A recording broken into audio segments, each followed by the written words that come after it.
How is it going? How's it going? I was going to read this comment I made about I was inspired by Karen. Um, so I read you this comment and yeah. So coming to the understanding of how perfect the revelation of the eight laws is, as soon as one makes contact with the contention, they will become objective about anxiety.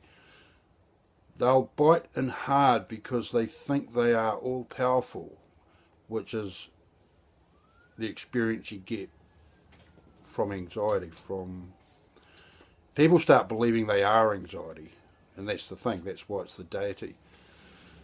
And that fundamental element of it actually is that underwrites the philosophy of religion. Actually, this is why they think they've got to rule the world. Everyone who's not in their religion has to die.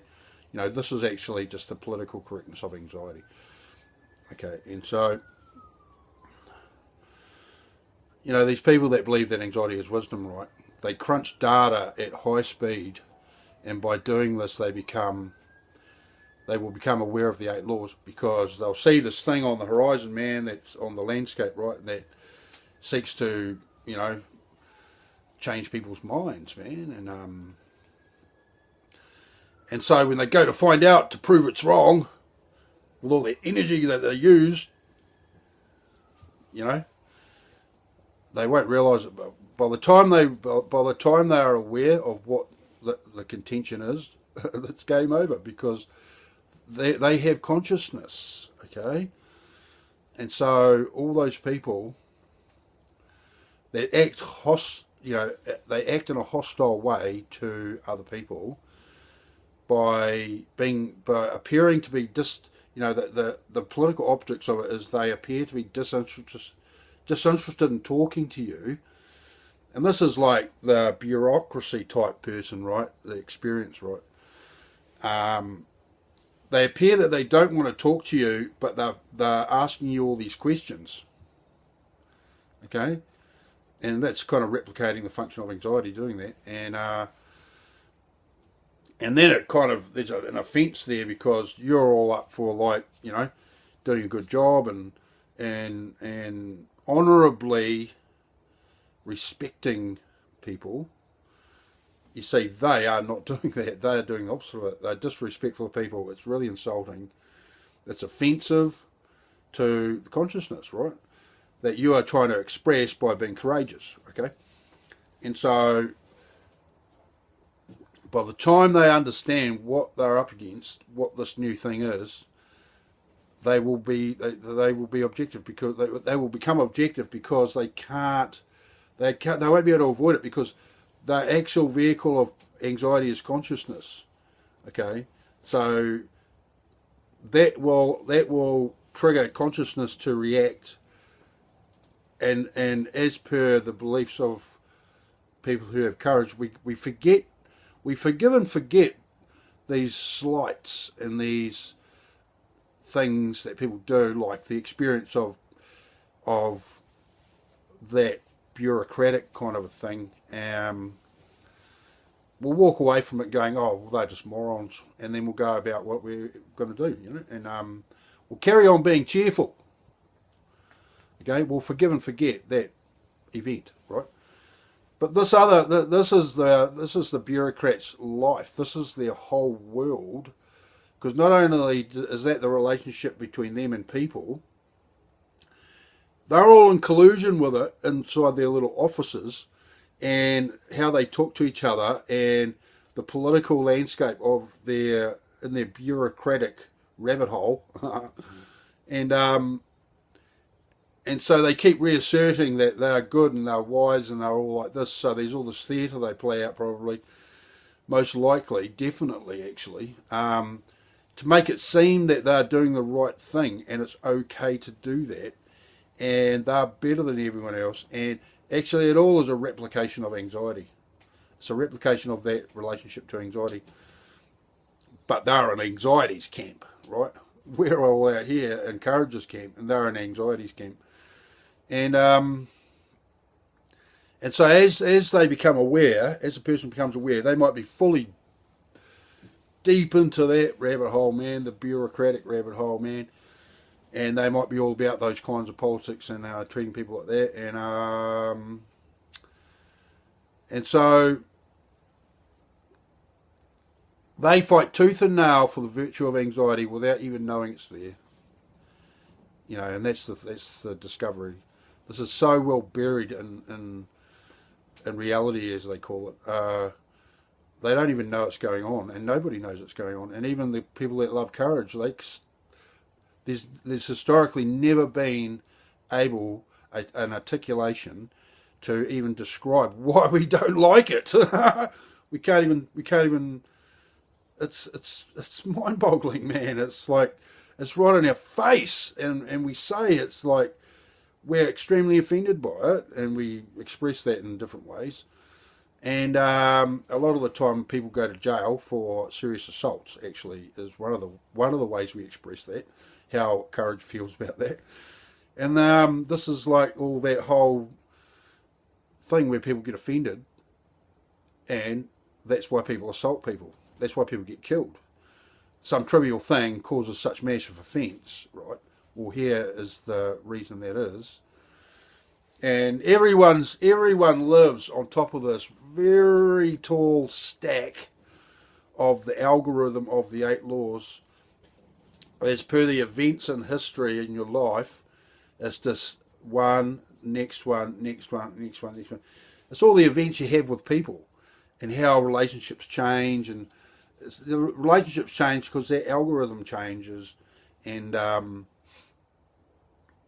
that's a grey area, because that means that the thing is that the 8 laws of anxiety absolutely exist in courageous people, because that's the format that's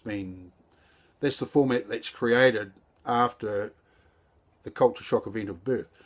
And so the grey area is that the reason it's not like been discovered before is because people with courage, we actually use the 8 laws as well,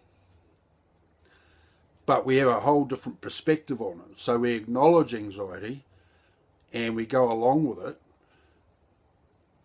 but still there's no means to articulate it, right? Because it was created at a time when there was no language. Okay, the culture shock event of birth, bringing the anxiety into existence for that human being.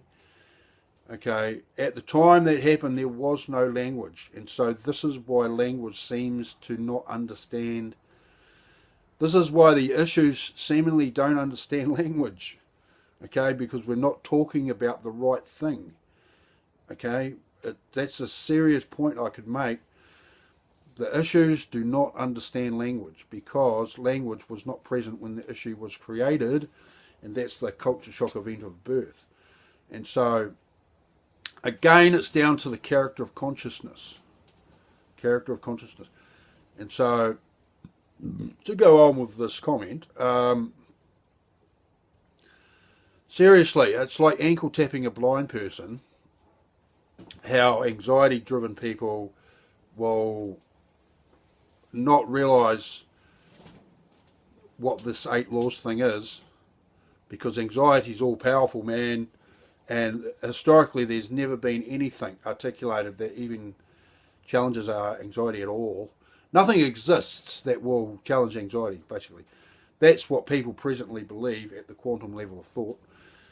And so by the time they actually become aware of the 8 laws, they learn what it is, they have actually become aware. And that means they can objectively, figuratively hold anxiety in their hand and look at it as a separate thing, as it has been separated from themselves, right? And so that's the magic trick that exists, and it's using the same formatted mechanism that anxiety uses to maintain its control. It actually has subverted it to the service of courage, and so yeah, by the time they learn what it is, game over. They will be objective because their consciousness will react to it, right? And so this is really cool, man. This is like cool as. Seriously, it's like ankle tapping a blind person, and very ironically, this is what people's lives are like, how anxiety is the invisible monster in their lives.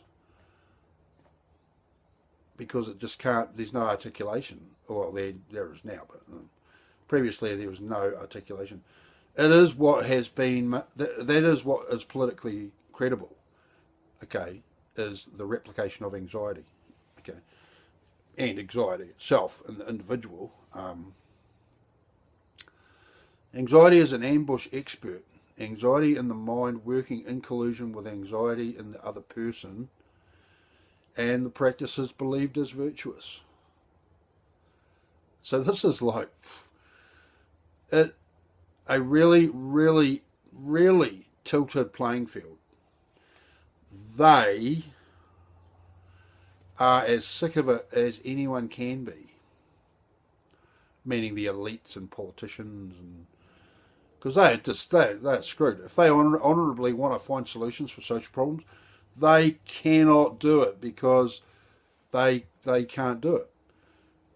It's known now what's in their way if you want to resolve social issues, if you want to resolve social issues from within the jurisdiction of anxiety, impossible, right? Because of those overlapping anti-tamper measures, man. You cannot do it. And that's why they're not there. And so I'll just finish reading this comment. And the whole world throughout history has been born into an emotional, political, criminal mafia, which is a fair statement. And the revelation of the 8 laws articulates the problem and articulates the solution and evaporates the causality, just because people have become aware of the true nature of this thing. It is making the invisible visible. Okay, so instead of this invisible thing foot tripping you all the time and threatening, the threat is always present. You know, that's the thing of anxiety. The threat of the ankle tap is always there. And this is why people go to the doctor about anxiety. And it's like, I think, you know what, schizophrenia, man, I think this is just an aggravated form of anxieties that has a different, it exists in a different way.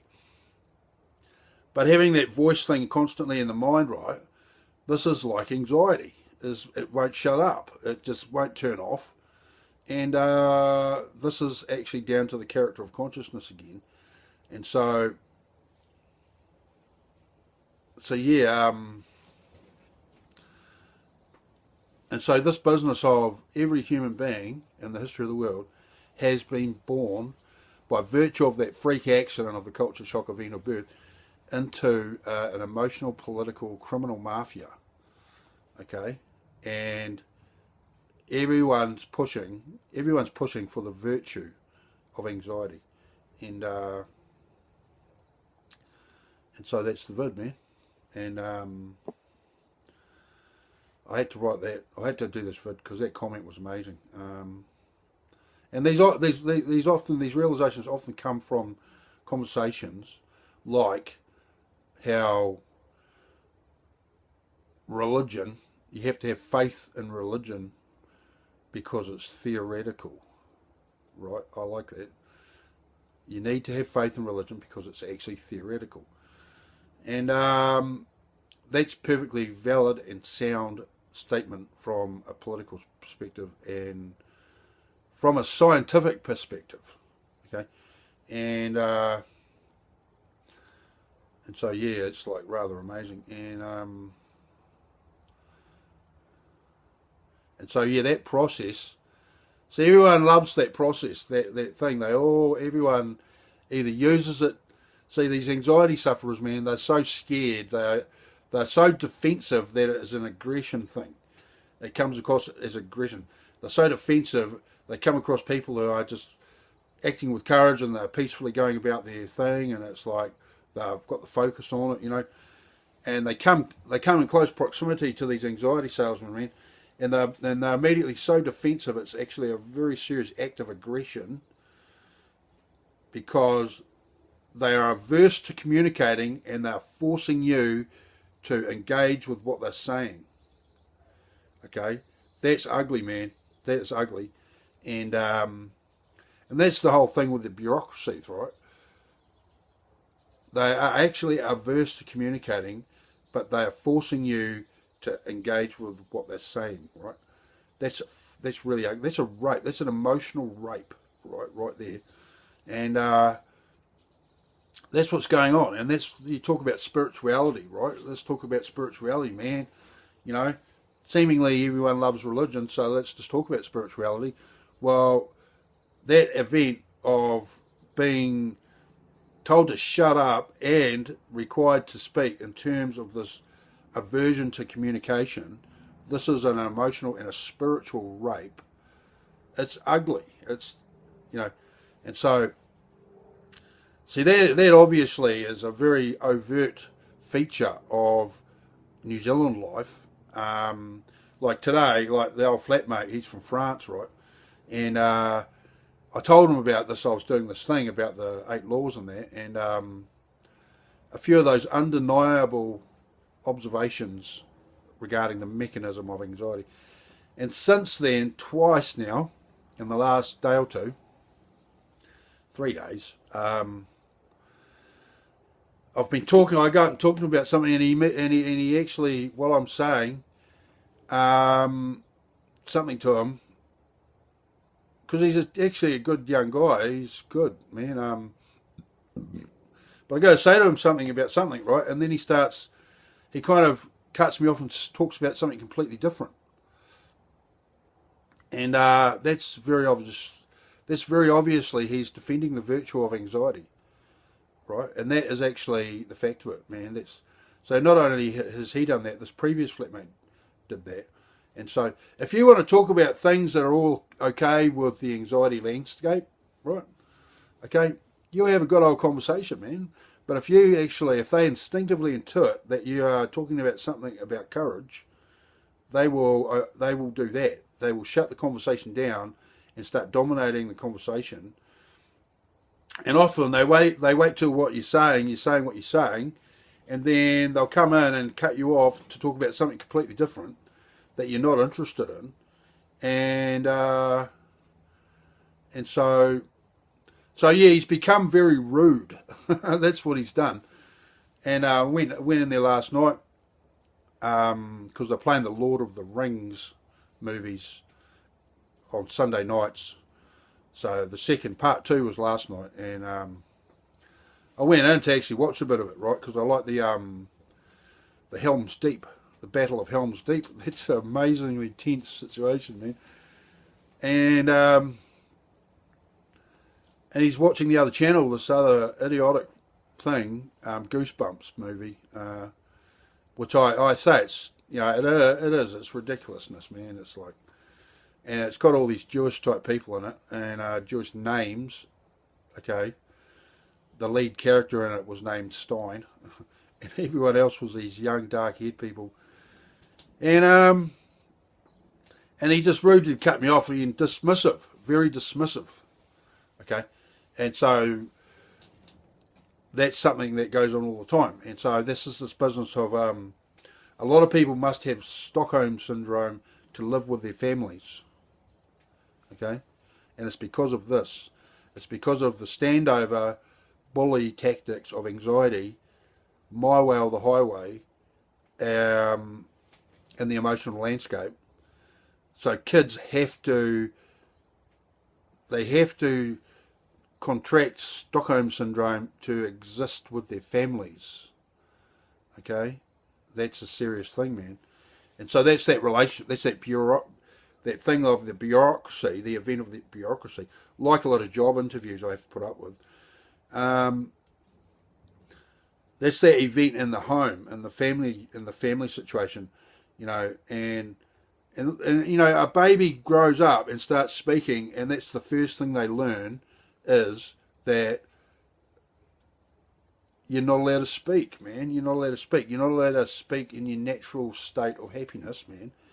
You have to be involved with this really tense, you know, hostile political landscape, and to show you have Stockholm syndrome, like you back the oppressor, you have to become hostile yourself, right?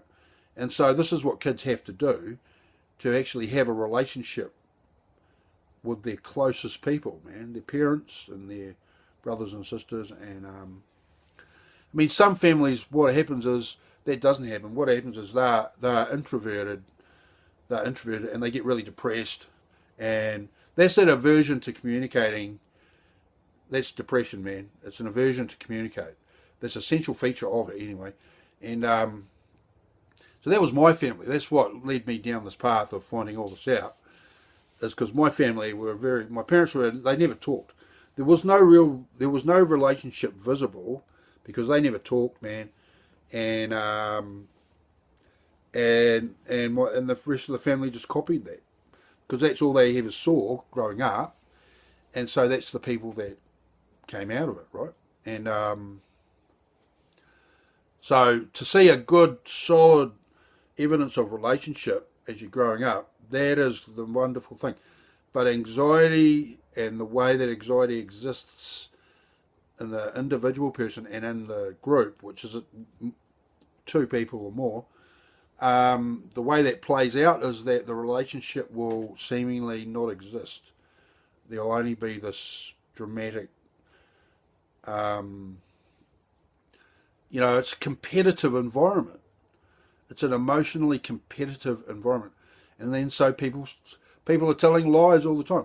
So that was the first realization of the 8 Laws revelation, was because we're concealing our anxieties and because everyone else is concealing their anxieties, that means everyone's been lying through their teeth the whole time and of human history.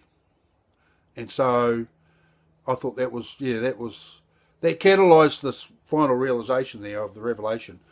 And so that's the family thing, right? So, and everything, as I say, it starts out at the quantum level of thought and it gets out into actual thoughts, and then actually at a conceptual level, and then you get these specific thoughts, and then it comes out of your mouth and it adds up to like that, and then it gets into these decisions, and it's like gets into the group setting, and it's like this giant exponential event, and people don't know, but part of why it's can't be seen very easily is that these things actually, the big macro things always happen really, really slowly.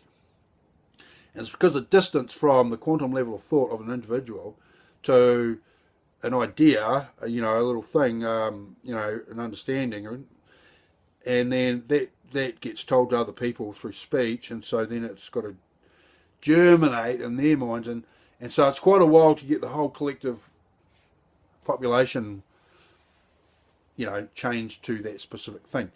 And because everyone has to make it look like it's their idea, which is anxiety's thing, right? And so, hey, is that, yeah, it's done, you're, just looking at the hangouts, yeah, hi Karen, and so that's an important insight into the reality, consciousness reality, and so that's the message today, is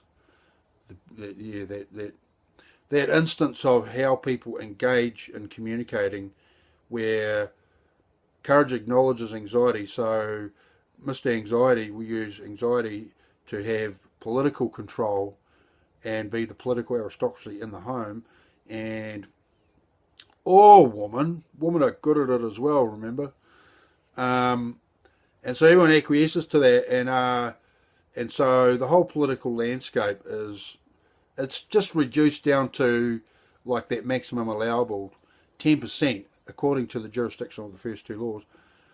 The outcome is only 10% as well, 10% quality, right? And so, and this is where the world is, and It's like how, why doesn't anyone question why is the US so anti-Russia?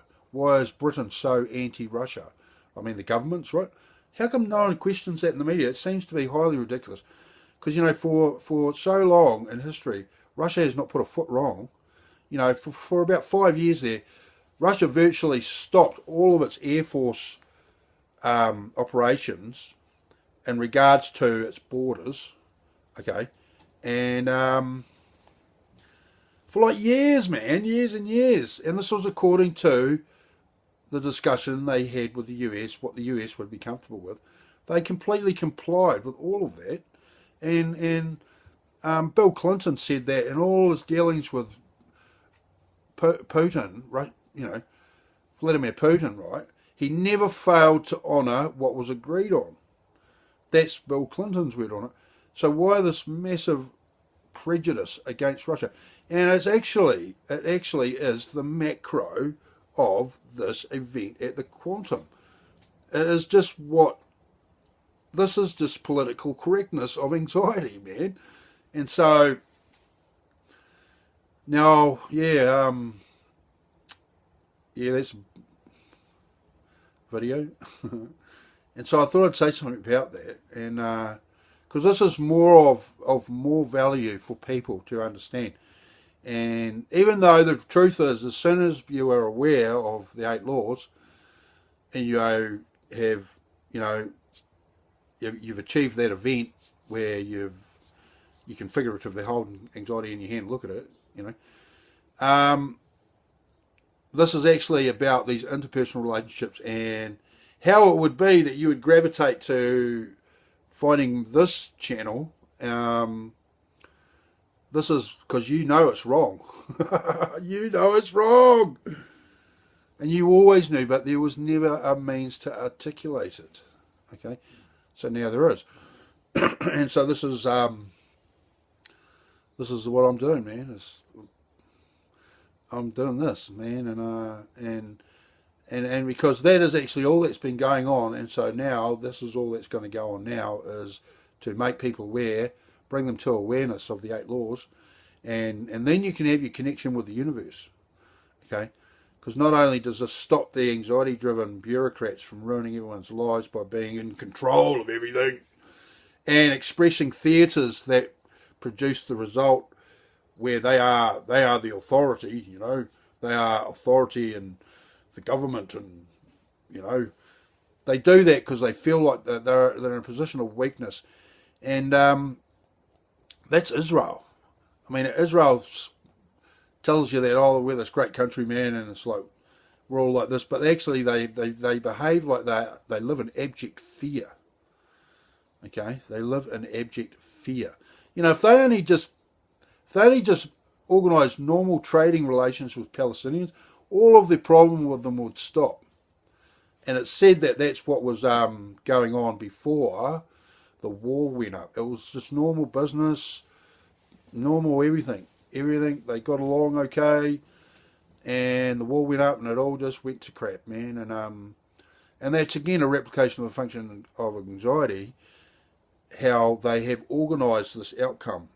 Actually, they have at the quantum level organised this outcome so they can promote anxiety as virtuous. Okay? And this happens in the family home as well. There you go. Next video shortly.